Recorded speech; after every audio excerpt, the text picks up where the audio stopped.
Hello, lovely podcast people. This is a very off-the-cuff and presumably extremely short podcast episode. I was actually just doing a little bit of prep, looking at some questions that many of you commented on Instagram, so thank you for those, on protein for children. That will be either an episode before this is released or just after or at the same time.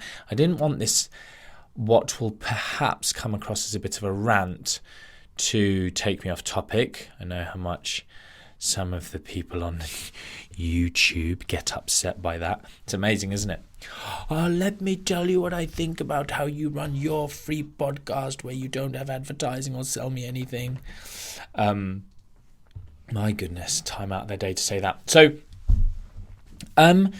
it's about calories, and really, potentially, this will call out some people, not who I like, who are good people, and hopefully you guys will be all right when you hear it, and you will know that it's said in a nice way. And to be honest, you'll just focus on yourselves and your own business or whatever.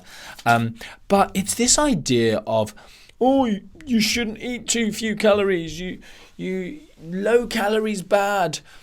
You didn't gain 10 kilos in 10 weeks, so you're not going to lose it in 10 weeks, whatever.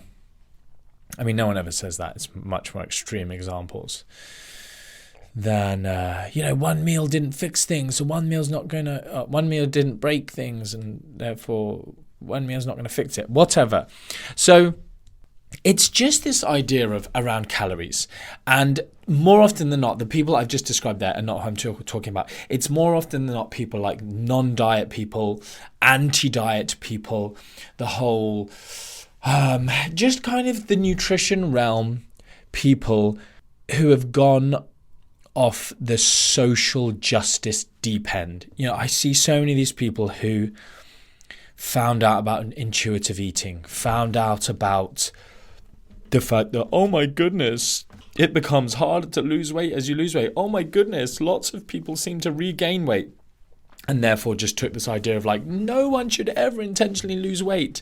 And now they're just anti anything that is basically people trying to improve their health via known mechanisms that we understand. So insulin resistance. We know that an energy deficit, a calorie deficit, the reduction of calories via a multitude of different methods leads to an improvement in insulin resistance, and then downstream from improving insulin resistance, we get different things. It's PCOS Awareness Month at the minute as I'm recording this podcast, and therefore if we improve insulin resistance, we can improve lots of the symptoms and negative effects that people feel as a result of it, people with PCOS. So the fact that they have elevated androgens, the fact that then that's causing increased facial hair growth or acne or, any of these, menstrual dysfunction, etc., etc. So, but basically just people who are anti, I'm about to do a reel tonight actually on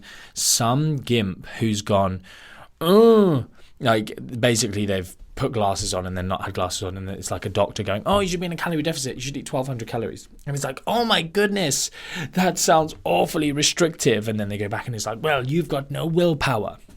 And basically then goes on to say like restriction, these people putting people on restrictive diets, they don't know if you go on a restrictive diet, you'll gain more weight. Eat too few calories and the body will actually store those calories as fat. Like, they just do not understand human physiology. They're Muppets. But these same people, I'm kind of giving the game away, but I'm going to post this reel in like an hour, so it's fine. I'm not giving the game away. But they're then the exact same people who go, you should eat no gluten and no dairy. So they're Muppets. Anyway, the main thing, just as I was preparing for this protein podcast, I was just going through some of your questions about how much protein should children eat, teenagers eat, active, and I'm going to do that podcast for you. And then it just kind of cropped up in my mind, because what I was doing it's so annoying, and this is why I think the protein podcast will be really helpful. You get these recommendations based on like the age of the child, and they're just these absolute recommendations. But what if you've got a really tall kid, a super, muscular teenager, like as in you've got a rugby playing 14-year-old who's like super jacked, not only tall but wide and therefore heavy, and his protein needs are likely much higher. And then you've got these recommendations, and I'm not saying that the recommendations need to account specifically for those outliers, but the recommendations could very, very easily be given in a format that would allow you to make, so basically what I call, or what are called, relative recommendations relative to the size of the child. Because in an instance of protein, I mean, this is so off topic, sorry.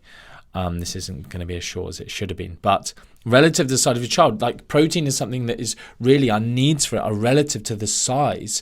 There are other small factors, but really the biggest factor is how big you are. And then you've got kind of growth rate and activity levels and goals as you get older. But anyway, the point is this, and this is like the end of the podcast. People, time and time again, I see them going like, oh, you know, have you had a nutritionist or dietitian or personal trainer or someone tell you to eat 1,400 calories or 1,200 calories or whatever number of calories? Don't you know that's the number of calories that, you know, a 7-year-old would need? Or, you know, the maths is like what, a 25, yeah, so it's like 5, yeah, like between a 5 and a 7-year-old might need that many calories. And it's ridiculous, right? So I'll just explain, actually. The maths that I've just done there. Realistically, children are growing. This is the whole point. This is how dumb these people are, but no one ever questions it. Like, can you believe that someone's recommending an adult should eat 1,200 calories? Yeah, I can, because that adult has overeaten thousands and thousands and thousands of calories. Absolutely no judgment in that overeaten, but overeaten for their calorie needs. Thousands, tens of thousands, maybe hundreds of thousands of calories, and they now want to change. They want to make a positive change in their lifestyle, their diet, their health, etc. And one of the evidence-based ways of doing so is by being in a calorie deficit. So they're choosing to eat this many calories. Oh, don't you know that a 6-year-old needs 1,200 calories? And you're 30 years old and you weigh, 100% more, 200% more, 400% more than this kid. It's like, right, let's have a think about this. Children, what are children doing? Like a child between the age of 5 and the age of 14, 15, whatever, will more than double their weight. Literally will be like 250% of the weight they were. Okay, cool. Let's apply that same logic to an adult. Do you want, in 10 years, do you want to weigh 250% of what you do now? No, I want to lose weight / body fat. So these muppets going, that's enough for this child. Yeah, that's enough for a being who, 1, is insanely active, 2, is expending thousands of calories, 3, has the release of many, many different growth hormones which are making their body grow, and therefore they require building blocks, in the form of protein. They need energy from protein, carbs and fats, and then they need all of their micronutrients so that they grow up healthy. They need thousands of calories, or 1,000 or more calories in this instance. So like kids, anywhere from, if we talk about little kids like toddlers, they might need something like 80 times their body weight in kilograms, calories per day. So if a kid weighs 30 kilograms, or like the average weight of a 5 or 6 year old roughly is like 20 kilos ish. That's a very ish, that's like the median. And 50th centile if you look at those kind of growth chart stuff. And then so let's use that 20 times, what did I say, 80, that's 1,600. So 1,600 calories.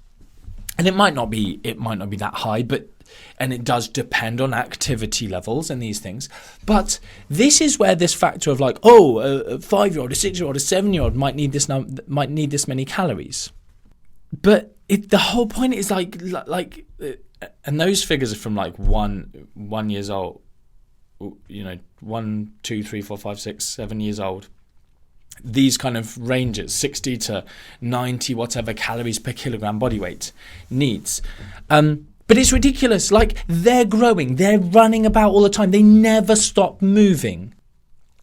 And they might need to be depositing some body fat for various growth spurts, if you want to use that phrase.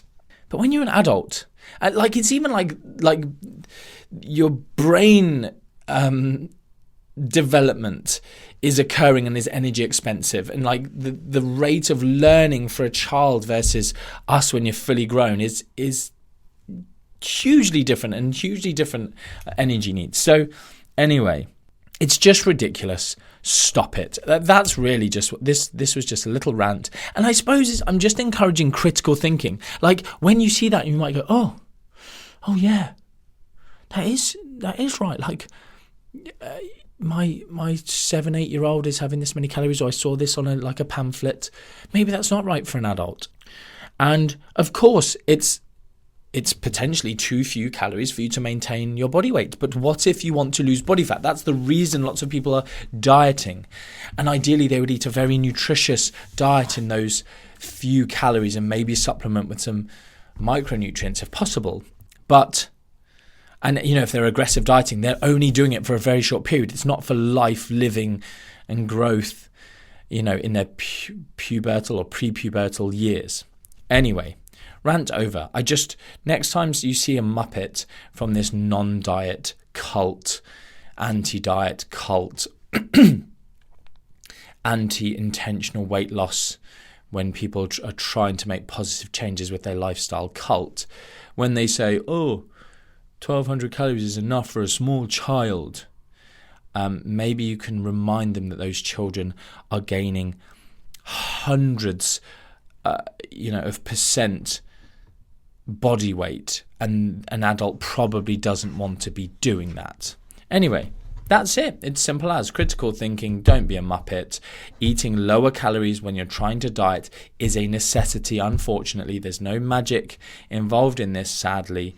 Even if you're going keto or paleo carnivore. This is another thing, just to say, it's the same thing as when someone goes, we've got to, we used to be cavemen and women. We should, eat like them, live like them. Like, as they are tweeting or posting on Instagram with an iPhone in the hand, walking in shoes, or maybe they're barefoot because they're so hardcore. But it's like, we need to eat like cavemen. We need to live like them. Despite the fact that cavemen had an average life expectancy of something like 30 years. So apparently, I've said this before, I'm no paleontologist, archaeologist, whatever, historian, whatever the correct term would be for someone who would know that fact. I am an above average nutritionist, and that is all. It's also a semi-professional comedian. Until next time, much love. And wannabe sex therapist.